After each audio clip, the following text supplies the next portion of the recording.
Então, Rafa, seguinte. Cara, se eu passar o Lava Challenge médio da YOLO com um pack de Recraft e ainda por cima escutando a música do Kung Fu Panda triste, você tem que me dar um pack de Recraft. Tá bom. Mas aí tem que ser. Tem que ser no HG e mostrar a simbolização do Recraft ali no Lava Challenge. Vai estar ali na tua mão. Isso vai mostrar que você realmente é meu aliado de amizade, tá ligado? Tá bom, muitos irão falar que você não vai conseguir, que você vai errar, que você vai dropar, que você não vai conseguir levar o Lava Challenge da YOLO. Mas na verdade, você não vai mesmo, porque você é ruim. É só isso. Vamos, mestre. Vamos. Nós temos que ir. Primeiro, deixa eu tirar meu Recraft, porque esse bando de L vai me morder. Será que somos preparados, mestre?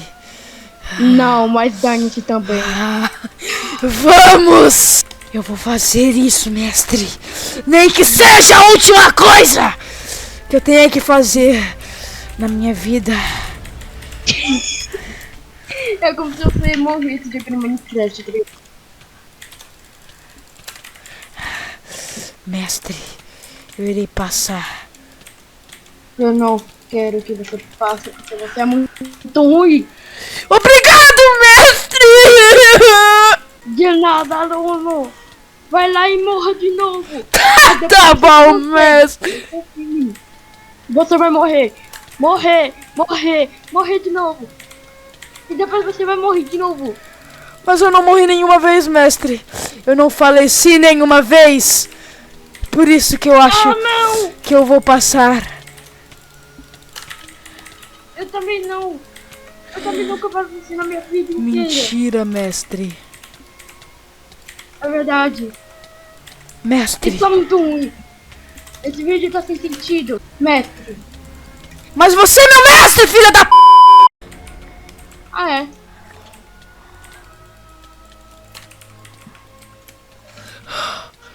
Mestre! Não. Mestre! Mestre! Eu passei, mestre! Eu sou digno! Eu sou digno! Eu sou digno! De morrer. Dos dois, mestre! De morrer. Mestre, eu nunca fiquei tão agradecido por você, mestre. Muito obrigado por tudo. Você fez eu passar por tudo isso. Mestre, você é a melhor pessoa. De nada. Obrigado por ter falado que eu não queria passar. Você é o melhor mestre do mundo. De nada. Agora vai se ferrar. Obrigado, mestre. Obrigado, mestre!